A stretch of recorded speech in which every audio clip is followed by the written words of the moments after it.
ఇక దేశంలో మరొక కీలక రాష్ట్రమైనటువంటి బీహార్లో ఎన్నికల నగారా అయితే మోగింది. ఇక నెక్స్ట్ మంత్ మరి కొత్త సీఎం వస్తారా, మరి పాత సీఎం కంటిన్యూ అవుతాడా అనేది నెక్స్ట్ మంత్ మనకు తెలియబోతుంది. ఇప్పటికే ఫస్ట్ ఫేజ్ కు సంబంధించి నోటిఫికేషన్ కూడా రిలీజ్ అయినటువంటి నేపథ్యంలో రకరకాల సర్వేలు అయితే వస్తున్నాయి. ఈసారి మళ్ళీ జేడీయూ బీజేపీ కూటమి గెలుస్తుందా, లేకుంటే విపక్ష ఆర్జేడీ కూటమి గెలుస్తుందా అనే దాని మీద అయితే భిన్న రకాల వాదనలు ఉన్నప్పటికీ నితీష్ కుమార్ చాలా రోజులను కొన్ని దశాబ్దాలుగా రాష్ట్రాన్ని ఏలుతున్నటువంటి నితీష్ కుమార్ మీద ప్రజలకైతే ఒక రకమైనటువంటి అసంతృప్తి విరక్తి అయితే కలిగిందని చాలా మంది అయితే చెప్తున్నారు. మరి అసంతృప్తి విరక్తి మరి ప్రతిపక్షం సద్వినియోగం చేసుకొని అధికారంలోకి వచ్చే పరిస్థితి అయితే కనిపిస్తలేదని కూడా సర్వేలు చెప్తున్నాయి. మరి ఇక్కడ విచిత్ర పరిస్థితి కనిపిస్తుంది. పార్టీ పరంగా ఓటర్లు ఒక దిక్కు మొగ్గు చూపుతున్నారంట. మరి సీఎం ఎవరు కావాలంటే ఇంకో రకమైనటువంటి ఆన్సర్ అయితే వస్తుందట. ఇక్కడ చూడొచ్చు, బీహార్ లో ఎన్డీఏ విజయం సాధించవచ్చు అని 40% ఛాన్స్ అయితే ఉందట. విపక్షానికి కూడా 38% ఉందట. అంటే టఫ్ ఫైట్ ఉండబోతుందని సర్వే అయితే చెప్తుంది. ఈసారి ఆ పాపులర్ సీఎం ఎవరు అంటే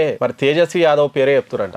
మరి లాలు కొడుకు తేజస్వి యాదవ్ గతంలో డిప్యూటీ సీఎంగా కూడా పనిచేసినటువంటి తేజస్వి యాదవ్ మరి ఈసారి సీఎం ఫేస్ గా చాలా ముందు వరుసలో ఉండంట. ఆయన సీఎం కావాలని ఓటర్లు కోరుకుంటారంట. అదే సమయంలో వాళ్ళ పార్టీ అధికారంలోకి రాకుండా ఎన్డీఏ కూటమి అధికారంలోకి రావాలని విభిన్న ఆన్సర్లు అయితే వస్తున్నాయంట బీహార్ లో. ఆ తర్వాత ప్రశాంత్ కిషోర్ ఉన్నట. థర్డ్ ప్లేస్ లో నితీష్ కుమార్ ఉన్నట్టు. ఇక్కడ చూడొచ్చు, ప్రస్తుత CM Nitish Kumar third place కు పడిపోయినంట సీఎం ఛాన్స్ లో. ఎన్డీఏకే మేలు ఎస్ఐఆర్ చేసారు. నిన్న మన ఓటర్ జాబితా రివ్యూ చేసినప్పుడు చాలా కొన్ని లక్షల ఓట్లు బీహార్ లో తొలగించారు. మరి దీని మీద పెద్ద రచ్చ కూడా అయింది. మరి ఎస్ఐఆర్ వల్ల ఎవరికి లాభం అంటే ఎన్డీఏకే లాభం అని కూడా మెజార్టీ ప్రజలు అయితే అనుకుంటారట. మరి స్థానిక సమస్యలే ప్రధాన ఎజెండాగా ఈసారి ఎన్నికలు జరగవచ్చు. జాతీయ స్థాయి ఏవైతే సమస్యలు ఉన్నాయో అవి పెద్దగా ప్రభావం చూపించకపోవచ్చు అని కూడా చెప్తూ ఉన్నారు. మరి సి ఓటర్ మరి ఇక్కడ చేసినటువంటి సర్వే మనం చూసుకుంటే ఈసారి ఎన్డీఏనే ప్రభుత్వాన్ని ఏర్పాటు చేయొచ్చు. కాకపోతే ఎంత ఛాన్స్ ఉంది అంటే ఎన్డీఏ ప్రభుత్వం ఏర్పాటు చేయడానికి 40% ఛాన్స్ ఉంటే విపక్షాలు ప్రభుత్వాన్ని ఏర్పాటు చేయడానికి 38% ఛాన్స్ ఉందని చెప్తున్నారు. అంటే 2% మాత్రమే రెండింటి మధ్యలో తేడా ఉంది. కాబట్టి ఎలక్షన్లు పోలింగ్ మొదలయ్యే నాటికి మరి ఇవి ఎట్లా మారుతాయి అనేది చూడాలి. మరి ఇక్కడ చూస్తే ఇక్కడ దాంతో పాటు ఇప్పుడు ప్రశాంత్ కిషోర్ కూడా బీహార్లో ఆయన రాజకీయం స్టార్ట్ చేసిండు కదా, ఆయన కొత్త పార్టీ కూడా పెట్టిండు జనసూరాజ్ పార్టీకి. దానికి కూడా 13% అవకాశాలు ఉన్నట్టు చెప్పురట. మరి ప్రశాంత్ కిషోర్కు ఆదరణ బాగా పెరిగిందట. మరి ఎన్డీఏ గెలవాలని జనాలు కోరుకుంటారంట. అదే సమయంలో నితీష్ కుమార్ సీఎం కావద్దని కోరుకుంటారంట. మరి విపక్షం అధికారంలోకి రావద్దని కోరుకుంటారట. కానీ తేజస్వి యాదవ్ సీఎం అయితే బాగుంటుందని కోరుకుంటారంట. అంటే ఇక రెండు డిఫరెంట్ ఉన్నాయి. వీళ్ళు గెలవాలి కానీ ఈయన సీఎం కావద్దు, ఈయన సీఎం కావాలి కానీ వాళ్ళు గెలవద్దు అనేది మరి విచిత్రమైనటువంటి పరిస్థితి అయితే ఉంది. మరి ఈసారి ఎట్లా ఉంటుంది అనేది చూడాలి.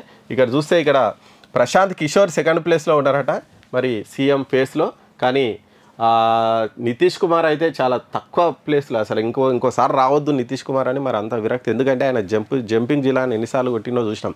ఒకప్పుడు నితీష్ కుమారు బీహార్లో అంత ప్రజాదరణ ఉంటుండే. అలాంటి నితీష్ కుమార్ ఆయన వేగంగా ఆయన ప్రజాదరణ అయితే కోల్పోయిండు. ఈసారి అసలు సీఎం ఫేస్గా కూడా థర్డ్ ప్లేస్లోకి పడిపోయిందంటే మరి ఇంత దారుణమైనటువంటి పరిస్థితి. మరి ఎన్డీఏ గెలిస్తే ఆయనే సీఎం చేస్తామని చెప్తున్నారు. కానీ చేస్తారా చేయరా తెలియదు. ఎందుకంటే ఈసారి మొత్తం సీట్లలో చెరిసగం పోటీ చేస్తారు. జేడీయూ 101 సీట్లలో పోటీ చేస్తుంది. ఇక బీజేపీ కూడా 101. ఇక్కడ చూడవచ్చు మనం చెరి సమానంగా పోటీ చేస్తున్నారు. ఈ చిరాగ్ పాస్వాన్ ఎల్జేపీకి కూడా 29 సీట్లు ఇచ్చారంట గతంతో కంటే ఎక్కువ. ఇక హెచ్ఏఎం ఆర్ఎల్ఐ వీళ్ళకు 6 సీట్లు ఇచ్చారట. అందరూ సంతోషంగా ఉన్నారు అని చెప్పిరట. మరి ఓవరాల్గా చూస్తే మరి 101 సీట్లలో ఎవరు ఎక్కువ గెలుస్తారు? వీళ్ళు 101, వీళ్ళు 101. లాస్ట్ టైం చూస్తే బీజేపీ చాలా స్ట్రైక్ రేట్ బాగుంది. దాదాపు 80% స్ట్రైక్ రేట్ తోటి వీళ్ళు గెలిచారు. కానీ వీళ్ళు చాలా తక్కువ గెలిచారు. 50-60 సీట్లే వీళ్ళు గెలిచారు.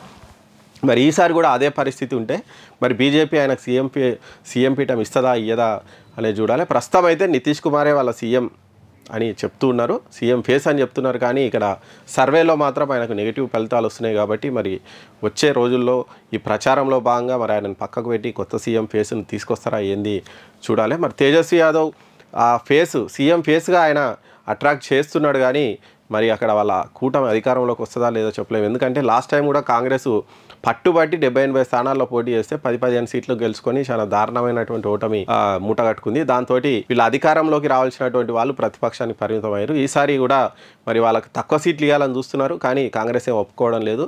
మరి ఇవన్నీ కూడా ఇట్లా సమస్యలు ఇంకా వాళ్ళ కూటమిలో ఇంకా సీట్ల సర్దుబాటు కూడా కంప్లీట్ కాలే కాబట్టి మరి ఈసారి ఆ ఎన్నికలు మాత్రం చాలా టఫ్ ఫైట్ ఉండొచ్చు. ఎవరు గెలుస్తారు ఏందని చూడాలి. ఒకవేళ మళ్ళీ ఎన్డీఏ గెలిస్తే ఇక దేశంలో ఎన్డీఏకి ఇప్పట్లో ఇక ప్రాబ్లం లేదని చెప్తారు. ఒకవేళ అనూహ్యంగా వీళ్ళు కనుక గెలిస్తే ఎన్డీఏకు గడ్డు పరిస్థితులు స్టార్ట్ అయినాయని అయితే మనం చెప్పుకోవచ్చు.